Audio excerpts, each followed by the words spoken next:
एक देश में ईवीएम के बारे में जो भ्रांतियां फैलाई जा रही है या सही किस्म की जानकारी नहीं दी जा रही है, उसके बारे में सही जानकारी दिया जाना जरूरी है। दूसरा है, जो महाराष्ट्र में मराठा जाति के लोगों को आरक्षण दिया गया,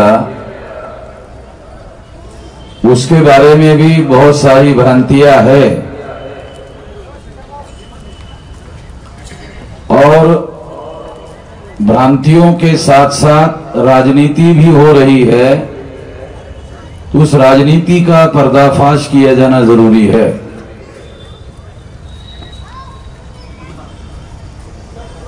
तो ये दो बड़ी बातें हैं।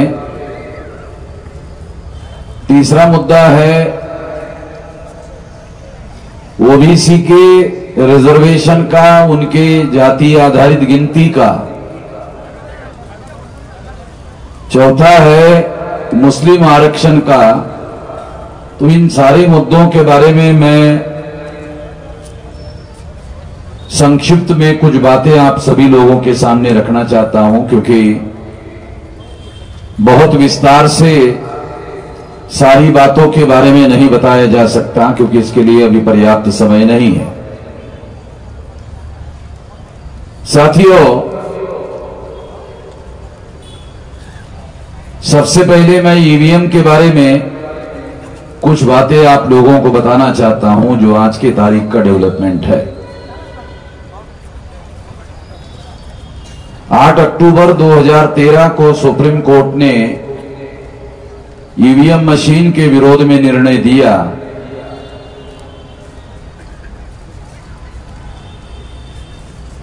और अपने निर्णय में सुप्रीम कोर्ट ने कहा कि केवल ईवीएम मशीन के द्वारा फ्री, फेयर और ट्रांसपेरेंट चुनाव नहीं हो सकता। फ्री का मतलब है मुक्त चुनाव नहीं हो सकता, फेयर यानी निष्पक्ष चुनाव नहीं हो सकता, ट्रांसपेरेंट यानी पारदर्शी चुनाव नहीं हो सकता। और ये करने के लिए उस मशीन को पेपर ट्रेल मशीन लगानी होगी। ये जजमेंट सुप्रीम कोर्ट ने 8 अक्टूबर 2013 को दिया। लोगों को इसलिए जानकारी नहीं हुई क्योंकि मीडिया ने 8 अक्टूबर 2013 को जो जजमेंट दिया उसकी खबर आज तक नहीं छापी। 13 में नहीं छापी, 14 में नहीं छापी, 15 में नहीं छापी, 16 में नहीं छापी, 17 में नहीं छापी, 18 में नहीं छापी। अभी तक 8 अक्टूबर 2013 का जो सुप्रीम कोर्ट ने निर्णय दिया,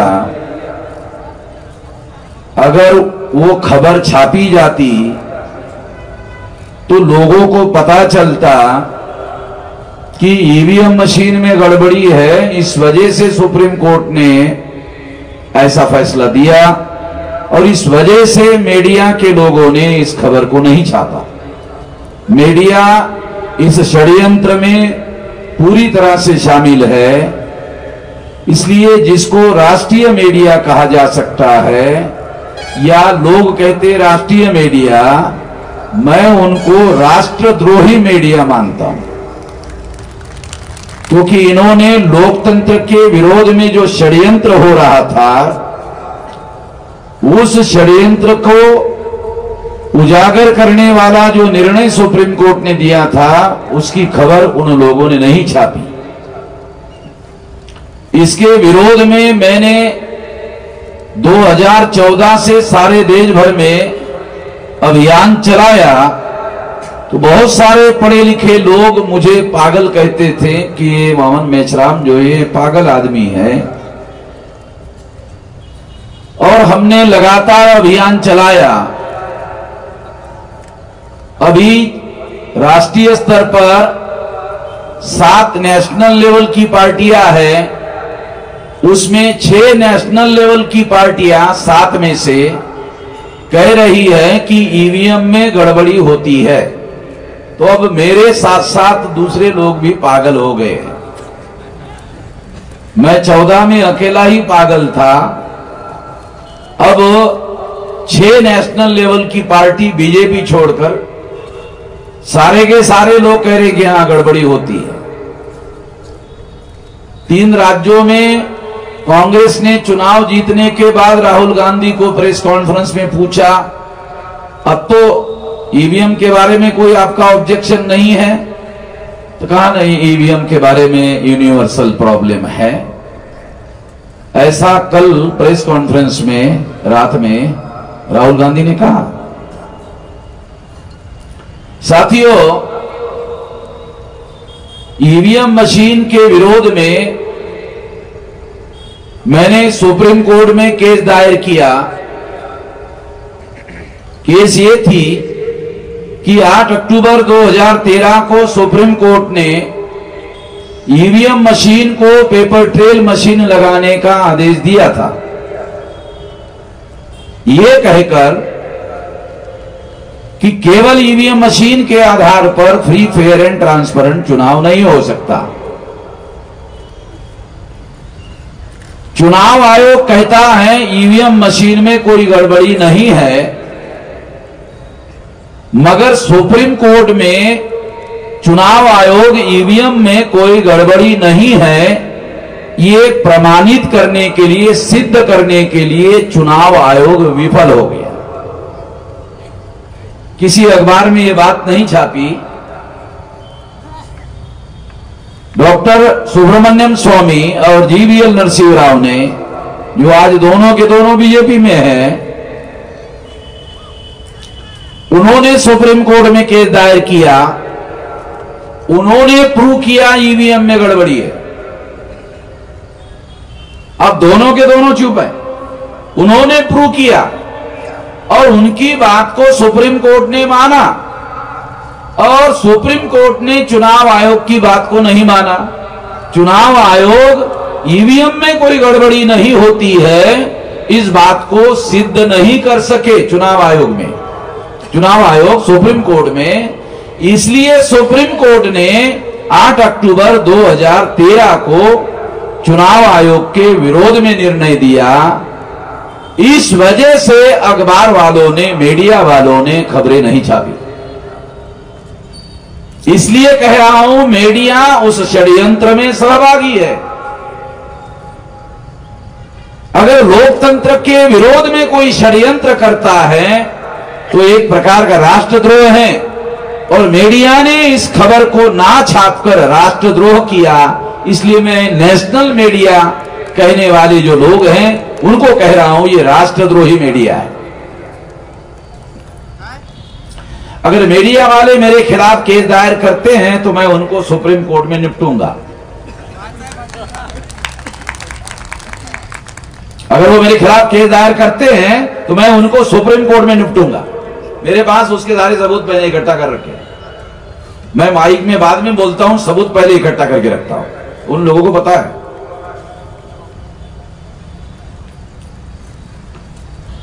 साथियों, 24 अप्रैल जो केस मैंने दायर किया, वो केस क्या था?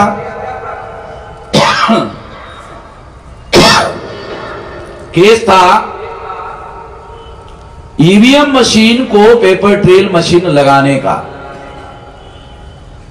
मगर चुनाव आयोग ने नहीं लगाया। सुप्रीम कोर्ट के आदेश के बावजूद नहीं लगाया। नहीं लगाया इसका मतलब है सुप्रीम कोर्ट के आदेश का चुनाव आयोग ने उल्लंघन किया। इसलिए मैंने चुनाव आयोग के विरोध में कंटेम्प्ट ऑफ कोर्ट, न्यायपालिका की अवमानना का केस दायर किया।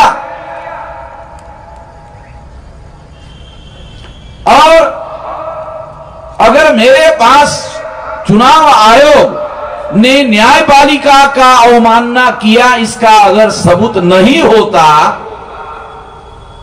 तो सुप्रीम कोर्ट मेरी बात नहीं मानता।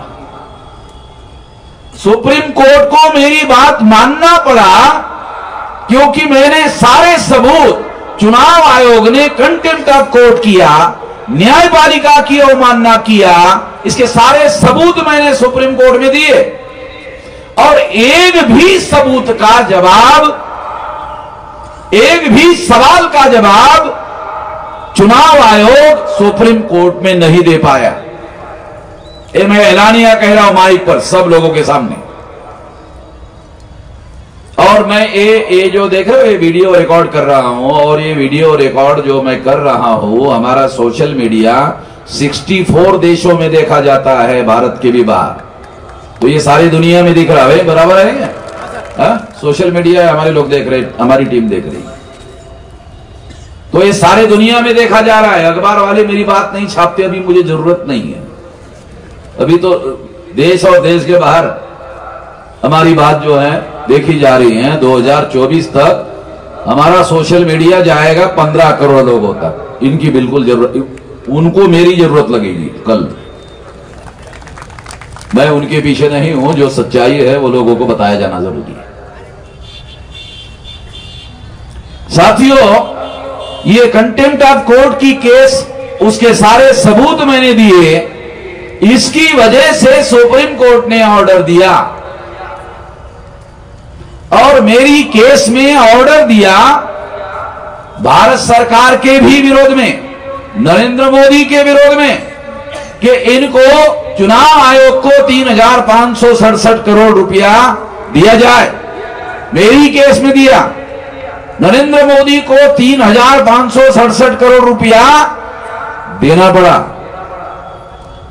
और चुनाव आयोग को एफिडेविट देना पड़ा, हलफनामा दाखिल करना पड़ा कि हम नवंबर 2018 तक पेपर ट्रेल मशीन लाएंगे और फरवरी 2019 तक सारे देश के कलेक्टरों के पास पेपर ट्रेल मशीन पहुंचाएंगे और 2019 का चुनाव पेपर ट्रेल मशीन लगाकर होगा।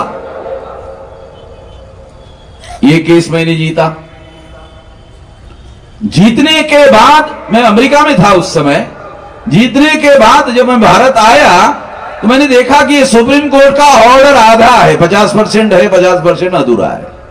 क्योंकि पेपर ट्रेल मशीन से जो मतपत्र बाहर निकलता है उसकी गिनती करने का सुप्रीम कोर्ट ने आदेश दिया, मगर चुनाव आयोग उन मतपत्रों की गिनती नहीं करता है। सुप्रीम कोर्ट ने कहा गिनती करो, मगर चुनाव आयोग नहीं करता है। क्यों नहीं करता है? क्योंकि पेपर ट्रेल मशीन से निकलने वाला कागज, मतपत्र, कागज का मतपत्र अगर उसकी गिनती शुरू हुई तो इलेक्ट्रॉनिक रिकॉर्ड में जो घोटाला होता है वो पकड़ में आएगा। इलेक्ट्रॉनिक रिकॉर्ड में जो घोटाला होता है, पेपर ट्रेल मशीन से अगर कागज बाहर निकलता है, मतपत्र बाहर निकलता है, अगर उसकी गिनती हुई तो इलेक्ट्रॉनिक रिकॉर्ड का घोटाला पकड़ में आता है। ये रोकने के लिए चुनाव आयोग ने रूल बनाए, सुप्रीम कोर्ट के आदेश पर अमल ना हो, अमल हुआ तो घोटाला पकड़ में आएगा, इसलिए चुनाव आयोग ने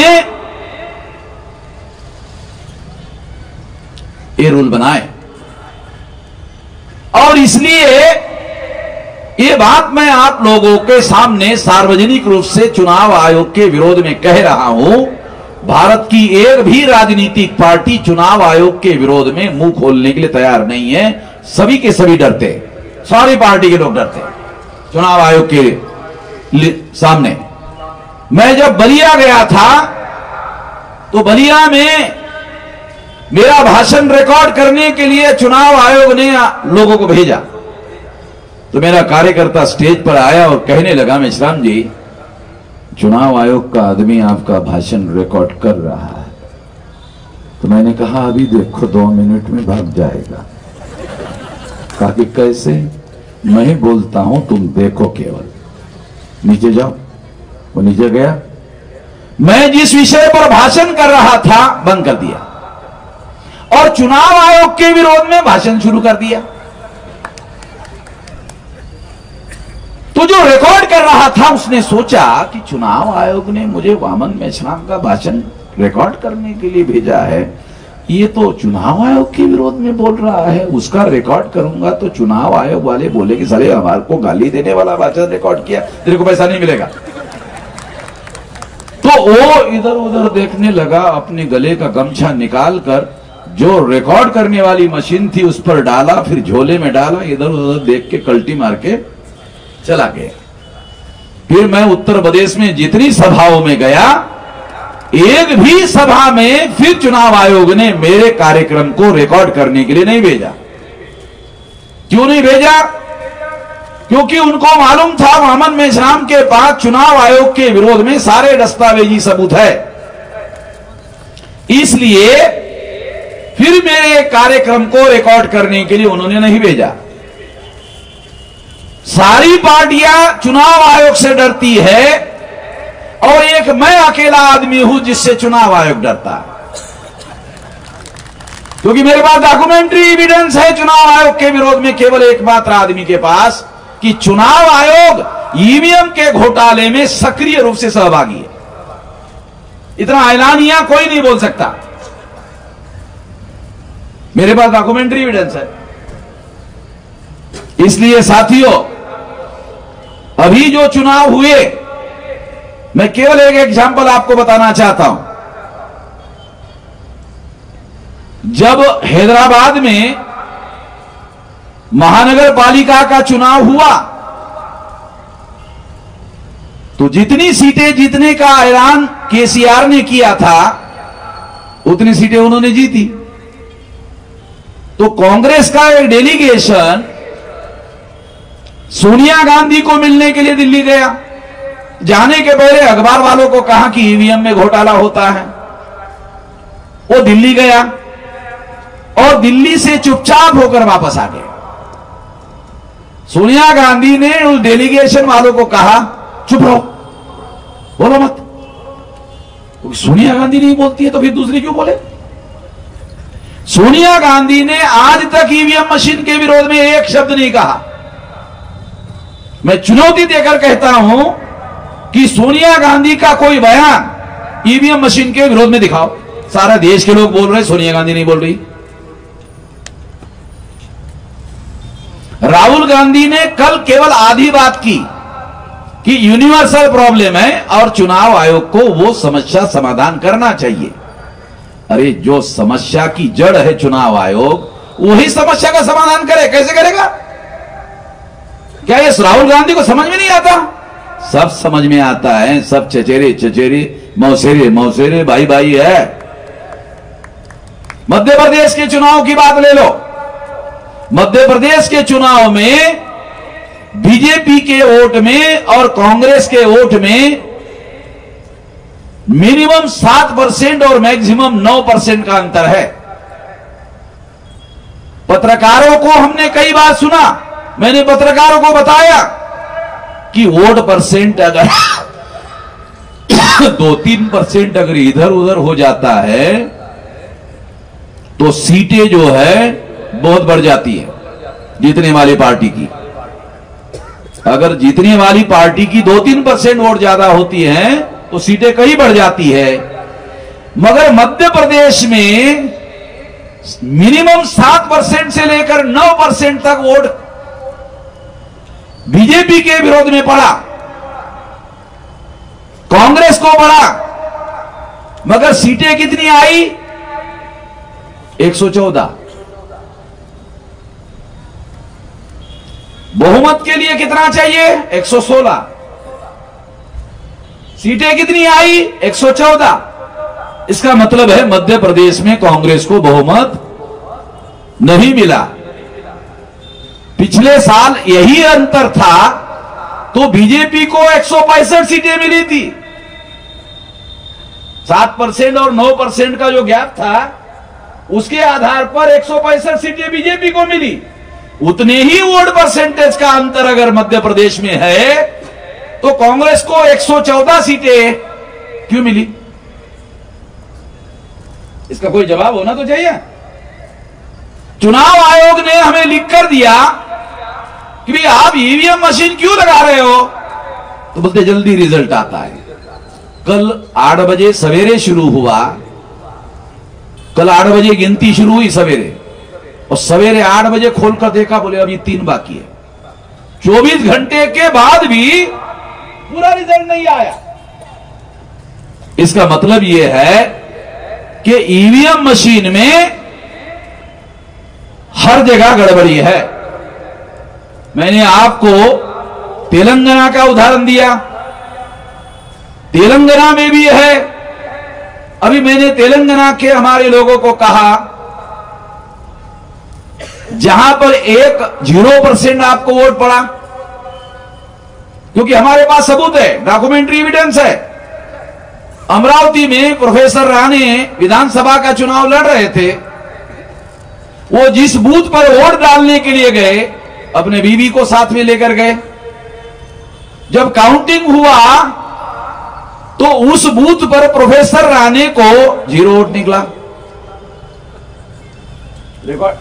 चुनाव आयोग के अधिकारियों ने हमें लिख कर दिया, हमारे पास डॉक्यूमेंट्री एविडेंस है, मैंने सुप्रीम कोर्ट को दिया। आप लोगों को मजाक लगेगा, मैं पहले कहता था वोटों में गड़बड़ी होती है, मगर यहां तो कैंडिडेट का वोट गायब हो गया, वोटर्स का वोट नहीं, कैंडिडेट का वोट गायब हो गया। चला, हमारा तो ज्ञान बढ़ गया। हम पहले कहते थे वोटर्स का वोट गायब होता है, मगर यहां तो कैंडिडेट का वोट गायब हो गया। उसने, राणे ने कहा मेरे बीवी का भी वोट नहीं निकला। तो मैंने मजाक में उसको कहा, अच्छा हुआ तेरे बीवी का वोट गायब हो गया, तेरी बीवी गायब नहीं हुई, कम से कम इतना तो फायदा हुआ।